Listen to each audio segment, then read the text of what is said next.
Hello friends, Chaudhary classes में आपका स्वागत है। और जैसा कि आप लोग को मालूम है कि साइंस का एग्ज़ाम क्लास 10th का होने वाला है और बच्चे बड़ी अच्छे से तैयारी भी कर रहे हैं। तो कल हमने कुछ टॉपिक को लेकर डिस्कस किया था, जिसमें हमने मेंडलीव की पीरियोडिक टेबल हमने डिस्कस की थी। और कुछ बच्चों के उसमें क्वेरीज आए थे कि सर हमें मेटल्स एंड नॉन मेटल्स में से कुछ टॉपिक हैं, कुछ क्वेश्चंस हैं, उनको आप क्लियर कर दीजिए। तो उनके लिए मैं बताना चाहूँगा कि वो टॉपिक को हमने ले रखा है, मेटल एंड नॉन मेटल्स।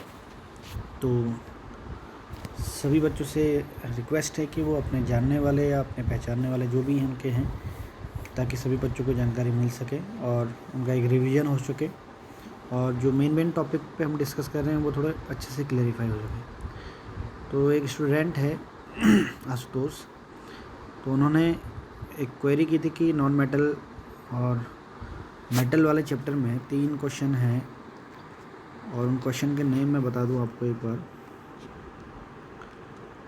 कि ये, तो अगर थोड़ा मैं जूम करके अगर आपको दिखा दूं तो आप लोग देख सकते हैं। इसमें क्वेश्चन नंबर इन्होंने पूछा था, इनका एक्सरसाइज का था question number 6 and 7 and 13 question. तो पहले बात करते हैं हम 6th क्वेश्चन से। What are amphoteric oxide, give 2 example of amphoteric oxides.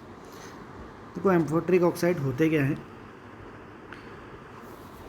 ऐसे मेटेलिक ऑक्साइड जो एसिडिक और बेसिक दोनों तरीके के बिहेव को शो करते हैं, उन्हें हम एम्फोट्रिक कहते हैं।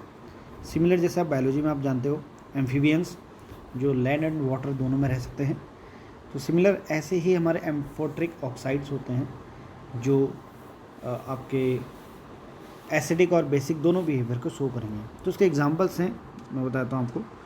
ये हैं आपके ZnO और एक और है Al2O3 एल्यूमिनियम ऑक्साइड। ये दो आपके हैं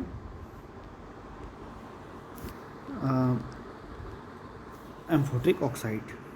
ओके, तो थोड़ा सा मैं और क्लियर कर देता हूँ आपको, दिखाना चाहूँ तो आपको जो जिसकी हम बात कर रहे हैं, ये देखिए। So those oxide that behave as both acidic and basic oxide are called amphoteric oxides. Example aluminium oxide and Al2O3 and zinc oxide. Okay, तो इसे याद कर लीजिएगा, दो ही मेन हैं, ये आपके एग्ज़ाम में ऑब्जेक्टिव में भी आ सकते हैं और वैसे भी आपको क्लियर होना चाहिए। नेक्स्ट हम दूसरे क्वेश्चन की बात करते हैं। दूसरा क्वेश्चन था आपका 7th क्वेश्चन था, name 2 metal which will displace hydrogen from dilute acid and 2 metal which will not. हमें ऐसे 2 मेटल के नाम बताने हैं जो डाइल्यूट एसिड में से हाइड्रोजन को क्या कर सकते हैं, डिस्प्लेस कर सकते हैं, और ऐसे 2 मेटल बताने हैं जो कि उनको डिस्प्लेस नहीं कर सकते हैं। तो आपने केमिकल रिएक्टिविटी सीरीज पढ़ी हुई है, तो आपको मालूम है जो हाइड्रोजन से ऊपर होते हैं वो अपना अलग तरीके से रिएक्टिव होते हैं और हाइड्रोजन से नीचे अलग रिएक्टिव होते हैं। तो इसका जो मेन है, जो 2 मेटल हैं आपके, मैं आपको थोड़ा सा बता दूं, 2 मेटल जो हैं, this is metals that are more reactive than hydrogen displayed it from dilute acid। तो ऐसे मेटल्स जो हाइड्रोजन को डिस्प्लेस कर देते हैं, यानी और जो क्या होंगे, हाइड्रोजन से ज़्यादा रिएक्टिव होंगे, वो ही हाइड्रोजन को डिस्प्लेस कर देंगे, यानी हटा देंगे उसको। Okay, from it's a dilute acid. Okay, for example sodium and potassium Na and K, ये आपने देखे होंगे हाइड्रोजन से ऊपर होते हैं। So metal are that are less reactive, ये तो हो गया आपके जो मोर रिएक्टिव थे आपके पोटेशियम और सोडियम। अगर हम बात करें सोडियम और पोटेशियम की, तो this is the sodium and दूसरी बात करते हैं आपका पोटेशियम की बात करें, ये दोनों क्या होते हैं, ज़्यादा रिएक्टिव होते हैं हाइड्रोजन्स, तो ये इसको रिप्लेस करते हैं। और metal that are less reactive than hydrogen do not displace, और ऐसे भी होते हैं जो हाइड्रोजन से नीचे होते हैं, तो उनका जो प्लेस हाइड्रोजन से नीचे होने के कारण ये क्या होता है, लेस रिएक्टिव होते हैं। इसका एग्जाम्पल आपका कॉपर एंड सिल्वर, आपको दिख रहा होगा इसमें कॉपर एंड सिल्वर हो गया। तो आप एग्जाम्पल याद रखेंगे, मोर रिएक्टिव हो गए आपके सोडियम और पोटेशियम, और लेस रिएक्टिव हो गए कॉपर एंड सिल्वर। तो this is the answer of this question. और लास्ट क्वेश्चन आपका बचता है इसमें, उसको हम देख लेंगे। लास्ट क्वेश्चन है आपका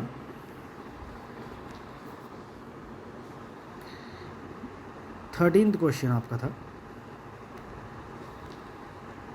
13th क्वेश्चन है आपका, this is okay, you must seen tarnished copper vessel being cleaned with lemon और टर्मेंट जूस। आपने देखा होगा जो हमारे कॉपर के जो बर्तन होते हैं खास तौर पे, उनको हम हमेशा नींबू से, यानी कहने का मतलब उससे हम साफ़ करते हैं।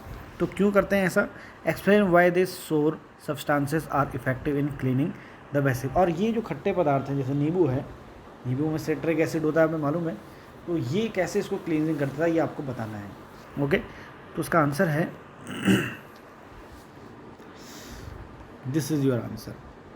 तो copper react with most carbon dioxide in air to form copper carbonate, and as a result copper vessel loss its shiny brown surface forming a green layer of copper carbonate. आपको मालूम है कि जो कॉपर होता है वो जो environment में जो मोस्ट, यानी जो नमी के रूप में जो कार्बन डाइऑक्साइड होती है उसके साथ रिएक्ट करता है और कॉपर कार्बोनेट बनाता है। अगर मैं फॉर्मूला बताऊँ कॉपर कार्बोनेट का, दैट इज CuCO3। आप जानते हो कॉपर कार्बोनेट बनता है, और क्यों कार्बोनेट हमेशा CuCO3 होता है। ओके, एज द रिजल्ट हम बात करें, the copper vessel losses it's shiny brown surface forming a green layer. तो उसकी जो भूरे रंग की जो चमक होती है कॉपर के, आपने देखा ना कॉपर वायर बहुत चमकता है, तो वो क्या हो जाता है, ग्रीन कलर की लेयर लग जाती है कॉपर के ऊपर, यानी ये ऑक्सीडाइज हो जाता है एक तरीके से उसके साथ। और कहने का मतलब इसको हम रस्टिंग भी कह सकते हैं, है ना। और वैसे भी आपको पता है कि कॉपर में जो रस्टिंग होती है ग्रीन कलर की होती है। हमारी जो स्टैच्यू ऑफ लिबर्टी है वो भी किसकी बनी है, कॉपर की, और इसलिए ग्रीन नज़र आती है। ओके, तो this is the reason. The citric acid, now what is the role of citric acid? The citric acid present in the lemon or tamarind neutralize the basis copper carbonate and dissolve the layer। तो जो copper carbonate की जो layer होती है वो basis होती है एक तरीके से। तो जो ये एसिड होता है, कौन, आपका नींबू, that is lemon, citric acid आपका एसिड है, तो वो उसको बेसिस को क्या करता है, न्यूट्रलाइज करता है और उसको आसानी से उस लेयर को हटा देता है, और उससे हमारे बर्तन क्या होते हैं, या जो भी कॉपर के जो भी वस्तुएं हैं या जो भी मेटल ऑब्जेक्ट हैं वो शाइनी हो जाते हैं, चमकने लगते हैं। That's why tarnished coppers vessel are clean with the lemon of tamarind juice to give the surface of copper vessel its characteristic luster।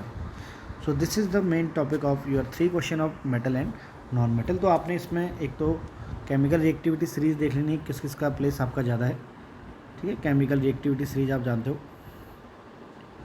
Chemical reactivity series, तो उसको आप देख लेना। और साथ में मेटल नॉन मेटल में बहुत सारी चीज़ें हैं। इसमें एम्फोट्रिक आपने देख दिया, एम्फोट्रिक आपके यानी जिसे हम उभयधर्मी ऑक्साइड भी कहते हैं, तो इन्हीं के बारे में आप थोड़ा बहुत डिस्कस करेंगे। और भी अगर आपके कोई डाउट्स हैं तो आप कमेंट में लिख सकते हैं, और चैनल को ज़्यादा से ज़्यादा लाइक कीजिए, सब्सक्राइब कीजिए इसी के साथ। और अभी ये अर्जेंट था तो मुझे बच्चों को भेजना था, तो मैंने ये क्योंकि बहुत रिक्वेस्ट थी इसीलिए मैंने बच्चों के लिए भेजा। तो ऑल द बेस्ट बच्चों, तैयारी करिए और अच्छे मार्क्स लेके ज़रूर पास हुए। Okay, thank you.